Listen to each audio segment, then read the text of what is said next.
Hi ಎಲ್ರಿಗೂ. ಕೆಳಗೆ ಬಗ್ಗಿದಾಗ ಬೆನ್ನಲ್ಲಿ ಚುರ್ರುಕ್ಕಂತ ನೋವಾಗುತ್ತಾ? ಹೌದು, ಇದು ನಮ್ಮಲ್ಲಿ ಹಲವರಿಗೆ ಆಗೋ ಸಾಮಾನ್ಯ ಸಮಸ್ಯೆ. ಆದರೆ ಚಿಂತೆ ಬೇಗ, ಇದಕ್ಕೆ ತುಂಬಾನೇ ಸರಳವಾದ ಪರಿಹಾರಗಳಿವೆ. ಬನ್ನಿ, ಈ ನೋವಿನ ಹಿಂದಿನ ಕಾರಣಗಳೇನು ಮತ್ತೆ ಅದಕ್ಕೆ ಪರಿಹಾರಗಳೇನು ಅಂತ ವಿವರವಾಗಿ ತಿಳಿದುಕೊಳ್ಳೋಣ. ಕೆಳಗ್ ಬಗ್ಗಿ ಏನಾದ್ರೂ ಎತ್ಕೊಳ್ಳೋಕ್ ಹೋದಾಗ, ಇಲ್ಲಾಂದ್ರೆ ಕುಳಿತ ಜಾಗದಿಂದ ಎದ್ದೇಳುವಾಗ ಬೆನ್ನಲ್ಲಿ ಒಂದು ಚುರುಕ್ ಅಂತ ಶೂಟ್ ಆಗೋ ನೋವು ನಮ್ಮಲ್ಲಿ ಎಷ್ಟೋ ಜನರಿಗೆ ಇದು ಅನುಭವಕ್ಕೆ ಬಂದಿರುತ್ತೆ ಅಲ್ವಾ? ಸತ್ಯ ಹೇಳ್ಬೇಕು ಅಂದ್ರೆ ಡಾಕ್ಟರ್ಸ್ ಹತ್ರ ಬರೋ ಅತೀ ಸಾಮಾನ್ಯ ದೂರುಗಳಲ್ಲಿ ಇದು ಕೂಡ ಒಂದು. ಮೊದಲನೇದಾಗಿ ಒಂದು ವಿಷಯ ಸ್ಪಷ್ಟವಾಗಿರ್ಲಿ, ಈ ಸಮಸ್ಯೆ ಇರೋದು ಒಬ್ರಿಬ್ರಿಗೆಲ್ಲ, ಲಕ್ಷಾಂತರ ಜನರಿಗೆ ಇದೇ ತೊಂದರೆ ಇದೆ. ಆದ್ರೆ ಒಂದು ಒಳ್ಳೆ ಸುದ್ದಿ ಏನಪ್ಪಾ ಅಂದ್ರೆ, ತಜ್ಞರು ಹೇಳೋ ಪ್ರಕಾರ ಹೆಚ್ಚಿನ ಕೇಸ್ಗಳನ್ನ ಪೂರ್ತಿಯಾಗಿ ಸರಿಪಡಿಸ್ಬೋದು. ಅದಕ್ಕೆ ಖಂಡಿತವಾಗಿಯೂ ಪರಿಹಾರ ಇದೆ. ಹಾಗಾದ್ರೆ ಈ ನೋವಿನ ಮೂಲವಾದ್ರೂ ಏನು? ಎಲ್ಲಿಂದ ಬರುತ್ತೆ ಇದು? ನೋಡಿ, ನಮ್ಮ ಬೆನ್ನು ಅನ್ನೋದು ಬರೀ ಒಂದು ಮೂಳೆ ಅಲ್ಲ, ಅದೊಂದು ತುಂಬಾನೇ ಕಾಂಪ್ಲೆಕ್ಸ್ ಸಿಸ್ಟಮ್. ಬೆನ್ನು ಮೂಳೆ, ಅದನ್ನ ಸಪೋರ್ಟ್ ಮಾಡೋ ಸ್ನಾಯುಗಳು, ನರಗಳು ಇವೆಲ್ಲ ಒಟ್ಟಿಗೆ ಕೆಲಸ ಮಾಡ್ತವೆ. ಸಾಮಾನ್ಯವಾಗಿ ನೋವು ಶುರುವಾಗೋದು ಈ ಸಿಸ್ಟಮ್ನಲ್ಲಾಗೋ ಸಣ್ಣಪುಟ್ಟ ಏರ್ಪೇರುಗಳಿಂದಲೇ. ಸರಿ, ಈ ಬೆನ್ನು ನೋವಿಗೆ ಕೆಲವು ಸಾಮಾನ್ಯ ಕಾರಣಗಳಿರ್ತವೆ.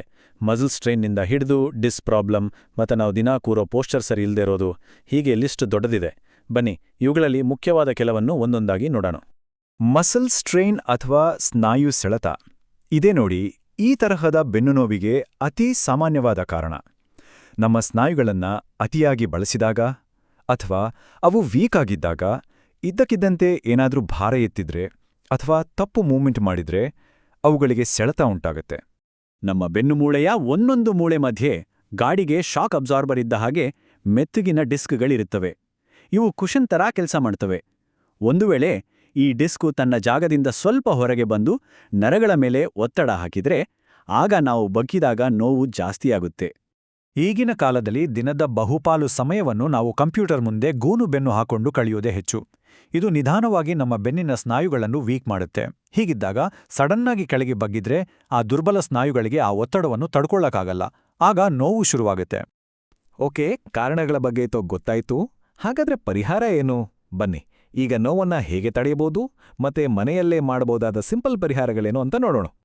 ನೋಡಿ, ಬೆನ್ನು ನೋವನ್ನು ತಡೆಯೋಕೆ ನಾವು ಮಾಡಬಹುದಾದ ಅತಿ ಮುಖ್ಯವಾದ ಕೆಲಸ ಅಂದ್ರೆ ವಸ್ತುಗಳನ್ನು ಎತ್ತುವ ವಿಧಾನವನ್ನ ಸರಿಪಡಿಸಿಕೊಳ್ಳೋದು. ಇದೊಂದು ಚಿಕ್ಕ ಬದಲಾವಣೆ ಅಷ್ಟೇ, ಆದರೆ ನಮ್ಮ ಬೆನ್ನಿನ ಆರೋಗ್ಯದ ಮೇಲೆ ದೊಡ್ಡ ಮಟ್ಟದ ಪಾಸಿಟಿವ್ ಪರಿಣಾಮ ಬೀರುತ್ತೆ. ಸರಿಯಾದ ಟೆಕ್ನಿಕ್ ಅಂದ್ರೆ ಸ್ಕ್ವಾಟ್ ಲೆಫ್ಟ್. ಅಂದ್ರೆ ನೇರವಾಗಿ ಸೊಂಟ ಬಗ್ಗಿಸೋ ಬದಲು ಮೊಣಕಾಲುಗಳನ್ನು ಬಗ್ಗಿಸಿ ಕೆಳಗೆ ಕೂರು ಹಾಗೆ ಮಾಡಬೇಕು. ಬೆನ್ನನ್ನು ಸ್ಟ್ರೇಟಾಗಿಟ್ಟು ಕಾಲುಗಳ ಪವರ್ ಬಳಸಿ ವಸ್ತುವನ್ನು ಎತ್ತಬೇಕು. ಹೀಗೆ ಮಾಡಿದ್ರೆ ಬೆನ್ನಿನ ಮೇಲಿನ ಪ್ರೆಷರ್ ಕಾಲುಗಳಿಗೆ ಹೋಗುತ್ತೆ, ಬೆನ್ನು ಸೇಫ್ ಆಗಿರುತ್ತೆ. ಇನ್ನು ನೋವು ಕಡಿಮೆ ಮಾಡೋಕ್ಕೆ ಮನೆಯಲ್ಲೇ ಮಾಡ್ಬೋದಾದ ಕೆಲವು ಸಿಂಪಲ್ ಸ್ಟ್ರೆಚ್ಗಳು ತುಂಬ ಸಹಾಯ ಮಾಡುತ್ತವೆ. ಉದಾಹರಣೆಗೆ ಕ್ಯಾಟ್ ಕೌ ಸ್ಟ್ರೆಚ್. ಇದು ಬೆನ್ನಿನ ಸ್ನಾಯುಗಳನ್ನು ರಿಲ್ಯಾಕ್ಸ್ ಮಾಡಿ ಫ್ಲೆಕ್ಸಿಬಿಲಿಟಿ ಜಾಸ್ತಿ ಮಾಡುತ್ತೆ. ಇದರಿಂದ ನೋವು ಕೂಡ ಕಡಿಮೆ ಆಗುತ್ತೆ. ಸರಿ, ಈಗ ಒಂದು ತುಂಬನೇ ಇಂಪಾರ್ಟೆಂಟ್ ವಿಷಯಕ್ಕೆ ಬರೋಣ.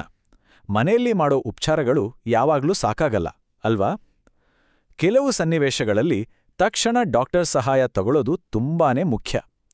ಆ ರೆಡ್ ಫ್ಲಾಗ್ಸ್ ಅಥವಾ ಅಪಾಯದ ಸಂಕೇತಗಳು ಯಾವುವು ಅಂತ ಪ್ರತಿಯೊಬ್ಬರೂ ತಿಳ್ಕೋಬೇಕು. ಈ ವಾರ್ನಿಂಗ್ ಸೈನ್ಸ್ಗಳನ್ನ ಸ್ವಲ್ಪನೂ ನಿರ್ಲಕ್ಷ್ಯ ಮಾಡಬಾರದು. ಅದರಲ್ಲೂ ಮೂತ್ರ ಅಥವಾ ಮಲವಿಸರ್ಜನೆ ಮೇಲೆ ಕಂಟ್ರೋಲ್ ತಪ್ಪಿದ್ರೆ ಅದನ್ನ ಒಂದು ಮೆಡಿಕಲ್ ಎಮರ್ಜೆನ್ಸಿ ಅಂತಾನೇ ಪರಿಗಣಿಸಬೇಕು, ಮತ್ತೆ ತಕ್ಷಣವೇ ಡಾಕ್ಟರ್ ಹತ್ರ ಹೋಗಬೇಕು. ಹೌದು, ಇಂತಹ ಸೀರಿಯಸ್ ಸಂದರ್ಭಗಳಲ್ಲಿ ಸರಿಯಾದ ಚಿಕಿತ್ಸೆ ಸಿಗೋಕೆ ಅನುಭವ ಇರೋ ತಜ್ಞರನ್ನೇ ನಂಬೋದು ತುಂಬಾನೇ ಮುಖ್ಯ.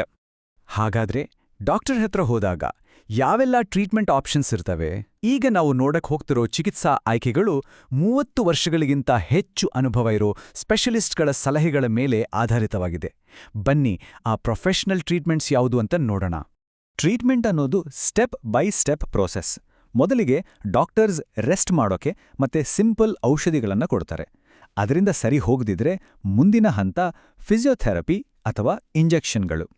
ಎಲ್ಲದಕ್ಕಿಂತ ಕೊನೆಗೆ ತುಂಬಾನೇ ಸೀರಿಯಸ್ ಕೇಸ್ಗಳಲ್ಲಿ ಮಾತ್ರ ಸರ್ಜರಿಯನ್ನ ಒಂದು ಆಪ್ಷನ್ ಆಗಿ ಇಟ್ಟಿರ್ತಾರೆ. ಹಾಗಾದ್ರೆ ಇದೆಲ್ಲದರಿಂದ ನಾವು ಕಲಿಯೋ ಮುಖ್ಯ ಪಾಠ ಏನು ಅಂದ್ರೆ, ನಮ್ಮ ಬೆನ್ನಿನ ಆರೋಗ್ಯ ನಮ್ಮ ಕೈಯಲ್ಲೇ ಇದೆ. ಸಮಸ್ಯೆ ದೊಡ್ಡದಾಗೋ ಮೊದಲೇ ಎಚ್ಚೆತ್ಕೊಂಡು ನಮ್ಮ ಆರೋಗ್ಯವನ್ನ ನಾವೇ ಕಾಪಾಡಿಕೊಳ್ಳೋದು ತುಂಬಾನೇ ಮುಖ್ಯ. ಅರ್ಕಾ ಅನುಗ್ರಹ ಆಸ್ಪತ್ರೆಯ ತಜ್ಞರು ಹೇಳೋ ಹಾಗೆ, ಬೆನ್ನು ನೋವು ನಿಮ್ಮ ಚಲನೆಯನ್ನ ಸೀಮಿತಗೊಳಿಸಲು ಬಿಡಬೇಡಿ. ಈ ಮಾತು ನಿಜಕ್ಕೂ ನಮ್ಗೆಲ್ಲ ಸ್ಫೂರ್ತಿ ಕೊಡುತ್ತಲ್ವಾ? ಸರಿಯಾದ ಮಾಹಿತಿ ಮತ್ತೆ ಕಾಳಜಿಯಿಂದ ಬೆನ್ನು ನೋವು ನಮ್ಮನ್ನ ಕಂಟ್ರೋಲ್ ಮಾಡೋ ಬದಲು ನಾವೇ ಅದನ್ನ ಕಂಟ್ರೋಲ್ ಮಾಡಬಹುದು. ಈಗ ನೋಡಿ, ಕಾರಣ ಏನೋ ಪರಿಹಾರ ಏನೋ ಅಂತ ಎಲ್ಲವೂ ನಮ್ಮುಂದಿದೆ. ಹಾಗಾದ್ರೆ ನಮ್ಮ ಬೆನ್ನಿನ ಆರೋಗ್ಯವನ್ನ ಚೆನ್ನಾಗಿಡೋಕೆ ಇವತ್ತೇ ನಾವು ತಗೊಳ್ಳಬಹುದಾದ ಆ ಮೊದಲ ಚಿಕ್ಕ ಹೆಜ್ಜೆ ಯಾವುದು? ಸ್ವಲ್ಪ ಯೋಚನೆ ಮಾಡಿ ಆ ಹೆಜ್ಜೆಯನ್ನ ಇವತ್ತೇ ಇಡೋಣ.